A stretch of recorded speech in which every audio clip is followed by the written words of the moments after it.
I showed another video a little bit about how to reroot Princess Chloe here. And you can see what I had done. And I decided I wanted to mix a different color blonde in with her hair. So I've just stopped at that point and I haven't done anything else. I've gotten my supplies from restoredoll.com and I highly recommend them. This is the first time I've dealt with them. They had the product out, shipped right away. It was to me very, very quickly. That's how you do business. But today I want to show Formal Funk Jade. And, you know, she's really not a doll I would have picked, honestly. But I saw another one that someone had rerooted, and it was just a beautiful doll. And I'd actually thought about buying hers, and I thought, you know, I'm just going to try and give it a shot myself and change her hair, because she had kind of an odd hairstyle. I think so, anyway. I got this particular... here, we'll just show the package here. Uh-oh, rumbles. We're in Florida. So our light might be changing a little bit here. Sounds like a storm. This is Cat Silk Saran Black number 73. I got 2 packs because I don't know how much I'll need. And this is how it comes. Looks a little bit caught on there. Okay. This is called a hank of hair. And you can see it's banded here in several places. I do want a lot of length. Now when you're rooting, bear this in mind before you cut yours, that it is going to be folded in half and doubled up. Okay? So I want this very long, and I just leave the clips on. Some people take it out and put it in a box. You know, that's fine. Whatever works for you.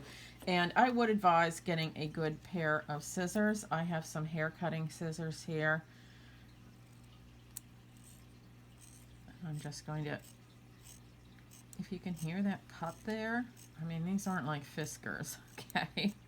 You get a much better cut. At some point, if you're working with hair, you need to invest in a good pair of shears. These are Roseline, and I mean, they're well loved. I've had them for years and years, but they make a really cool sound. You can tell good scissors when you cut. All right, so I'll just lay this out here. I am using their rooting tool, and this is a number 8, I believe, needle. And I think for me it might be a little easier to do a number 7. It's a little bigger needle. I did order those. I don't have them yet. I've placed this in the tool. Now this is, you need to be careful with this too, because if you have it out here too far, it's going to easily break. Let's show this up close here. Okay, and that's out about 3/4 of an inch.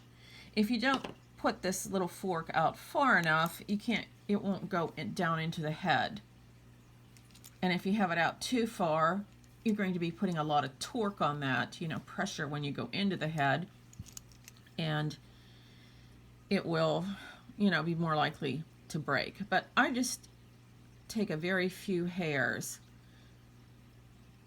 and carefully pull out of here, and that's going to be a little bit challenging with this so long, but I'm holding the other end. Now I may have gotten too much there. So when I do that, I'm working under a magnifier here. I just take and split a little more off of that and just lay it over. You can't see here, but anyway, I'm just going to lay that over my arm, and I actually might just use that piece instead of the one I have in my hand. So I just have a very few. Now, this is not a difficult thing to do, but it does require a little coordination and patience. So you fold your hair in half, and that's going to, let's just test fit it here. I'm going to have a lot of hair even from the highest point here. It's going to go way down the back, if we can see there. Okay, so lots of hair. Pinch here, and then take your other hand and wrap this around, and what you're basically doing is creating a little knot. Okay, you can see that around my finger there, and hold that tight. And pardon my nails. Last night I'm going to have to bring my magnifier in here for me to see to do this. Last night I was working on shoes with acetone, and if you've ever done that, you know that it's a hot mess and leaves paint residue everywhere on your hands. There seems like there's no way to avoid it. Okay, and then I've got that in my little fork tool there, if you can see, hopefully. And I'm going to just put my finger there and pull that up. So that's making a little knot, is what it's doing. Get this out of the way. I have a couple light challenges here. Sorry, I apologize. And then what you do is, this already has lots of holes in there where the hair was rooted, and I suggest starting at the back. That's probably just the simplest thing to do. And there were teeny tiny holes back here. So let's just do that. And in we go, and it pops. And you've got your hair rooted. And that's all there is to it. Now, it does take time. You just keep going. And I'll work on this next row. I did put one little bit in up there, but like I said, I want to change this one and alternate the color a little bit. It's just so she has a little variation in that blonde. But with the black hair, I'll just be doing it solid. And all it takes is time and patience. And, you know, occasionally you have a little blip, you know, and just relax, take your time, and start over. I'll not be doing a lot of rooting because I do have some hand issues, but I wanted to do these two dolls. These will just be for myself.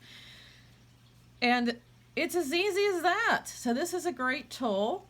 I would highly recommend this. I bought a cheap one on eBay initially before I found this company, and it was really terrible. It was very cheaply made. It didn't want to hold a needle. I broke every needle. I never got a single hair rooted. So just save your time and money. I believe this was $12.99. It's well worth it. So buy yourself a good tool. Always have good tools. You won't regret it. All right, and I'll come back when we have made some more progress here on Miss Jade's head, but that's how you root hair.